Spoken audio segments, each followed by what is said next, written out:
For better or for worse, Blizzard decided that in the early years of World of Warcraft, that the gear difference between vanilla and early TBC would remain relatively minimal. While this doesn't apply to everything, there are many different items that hold firm heading into the Burning Crusade. The question becomes, which items are these? Hello and welcome! I am Zabraxi. First off, before we get too far, thank you.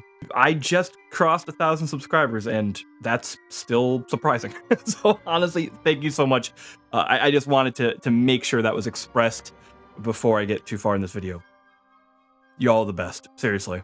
So making a video like this is a bit difficult. A video specifically about taking 10 items from Classic into TBC, and it is that way for a few reasons. First, there are far more than 10 items that are going to have value in TBC, a lot more. Secondly, value is a bit relative. What you may find useful, others may not. And thirdly, the more of people like me make videos about valuable items, inadvertently that item drops in value. So it's kind of ironic, but here we are. Irregardless of that, let's take a look at 10 items in Classic that will also be useful in the Burning Crusade that you should probably take with you.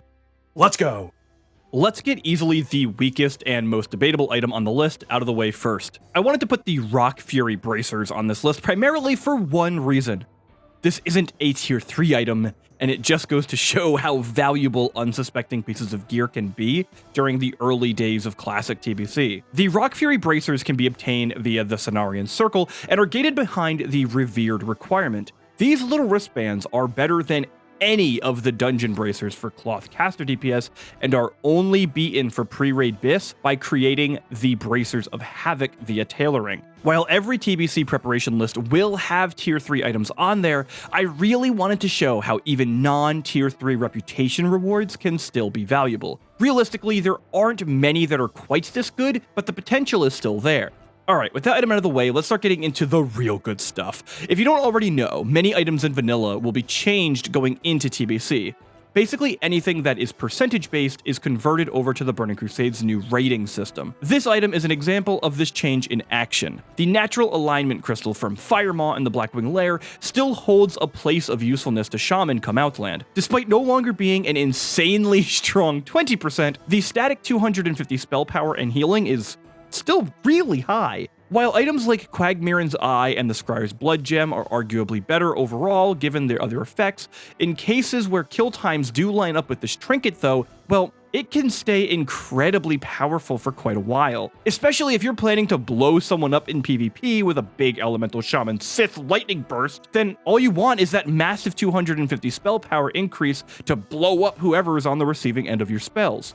We're not going to be done with Blackwing Lair just yet either. Probably most famously of the class gems that became useful in TBC still is the Black Book. Hold on, wait, no, that's not right. It's not actually all that good, but the fact that it also affects the Felguard in TBC does make it a surprisingly powerful trinket. Not go out of your way good, but definitely something to have up your sleeve for a special occasion.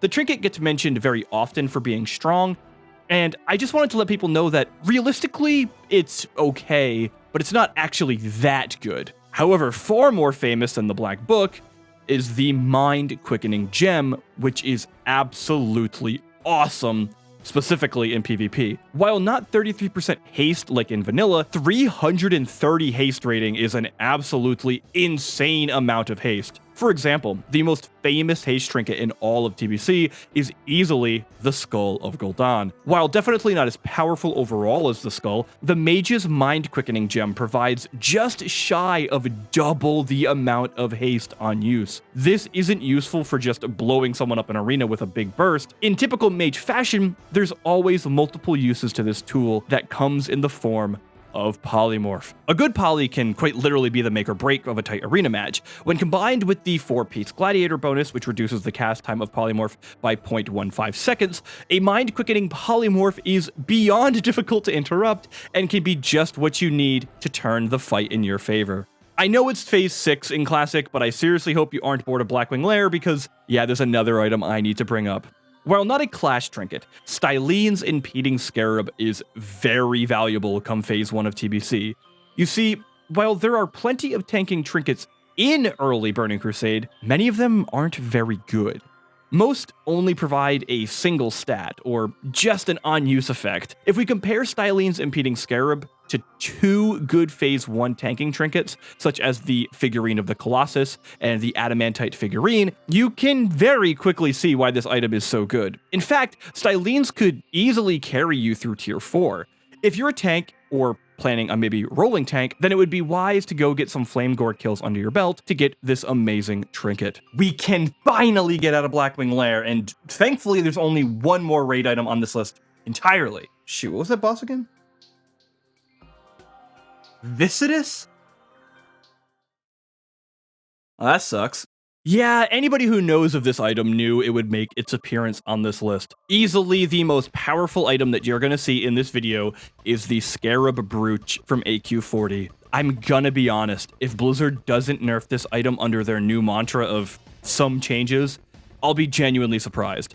I mentioned earlier how percentage items were changed come TBC. Well, that is except this one. I won't go too deep here, as there is just so much information on this item across the internet. Basically though, if there is predictive large amounts of raid damage, then the Scarab Brooch is the best item in the game to handle that problem. And I'm not talking about just Burning Crusade. It's so good, in fact, that this item was still used on Discipline Priests during the world first heroic Lich King kill. Yeah, that's stupid. Seriously, if you're a healer and you want to make the longest term investment of World of Warcraft, grab this item. Unless Blizzard does end up changing it, in which case, sorry I recommended it, so my bad. Let's jump over to some consumables and give them a little love. Are you an engineer who wants to stick it out to get those sweet goggles? Honestly, I can't say I blame you, they're pretty nice. While you're at it though, and while prices are relatively low, how about you start stocking up on some arcane bombs? If you haven't used these little guys much during Classic, I'm honestly not surprised, since many of the mobs that you go against are just standard melee.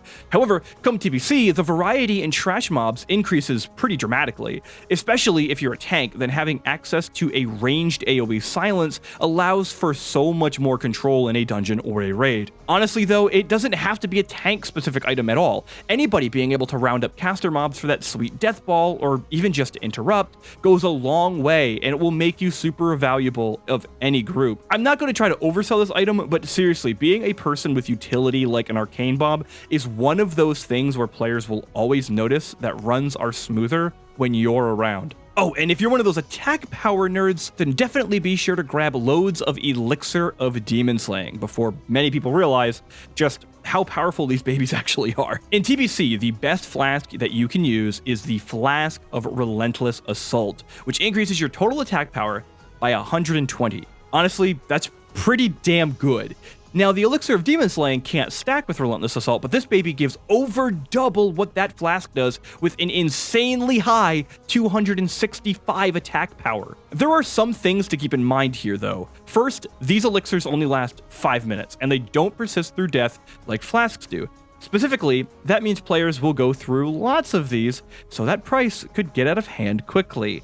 The second catch is that they only work on demons. While this restricts their potential a bit overall, something to also consider is just how many raid bosses are demons. We're talking a couple bosses in Karazhan, Magtheridon, and a huge portion of Tier 6. Half of the Sunwell bosses are demons, for example. And that doesn't count all the heroic bosses and trash in general. This elixir is going to be incredibly potent come TBC, so it might be worth getting on that bandwagon now rather than later. Another interesting consumable has to be the Night Fin Soup. This food buff has a weird interaction where the benefit of its MP5 isn't gained from a well-fed buff like most other food. Instead, the mana per 5 second that's rewarded from Night Fin Soup is its own unique buff, so it can be stacked on top of other food. While not all that powerful at the end of the day, having that extra bit of MP5 alongside other food buffs like golden fish sticks or blackened sporefish could definitely be useful on progress fights, or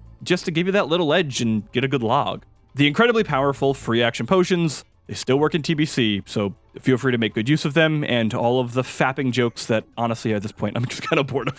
But it's funny, but geez, all right, we've had enough of them. We're also going to be getting the 2.4 iteration, which means that these potions are no longer a magic effect, but instead, their own unique effect, kind of like the Night Fin Soup. This means that you can no longer have this buff be dispelled or a spell stolen, which makes it an even more reliable item. These potions can also be used on some raid encounters such as Kael'thas Sunstrider, so their usefulness is pretty high come TPC.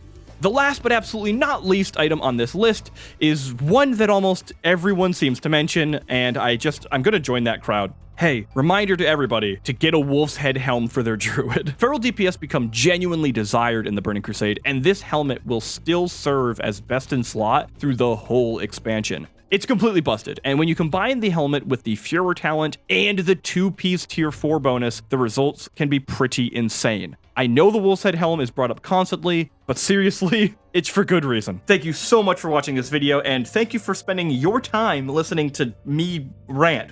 That's kind of humbling. Again, also, thank you to everybody who threw me over 1,000 subscribers way before I expected it. I'm still a bit speechless and a bit shocked that this has gone so well. And to the 1,000 of you plus at this point who are already subscribed, you're the best. To those who aren't and who just stick around or watch videos, you're also incredible. And if you want to join the group of people who are subscribed for tons more classic stuff, then please hit that like and subscribe button. It's been a fun ride so far, and you all have made this as fun as it's been. The discussions and the comments and everything that we go through in that section below has been a blast, and I'm not trying to be obnoxiously sappy here or anything, but it means a lot to me. Also, if you want to follow me on Twitch and Twitter for TBC preparation that I live stream, I've been a little slow. I apologize. Let's just say I got vaccinated and then lost the battle after the fact. I'm very sick. Thank you again. I'm really bad at endings. My outros are always so long. So I appreciate it, and I'll see you all in the next one. Bye-bye!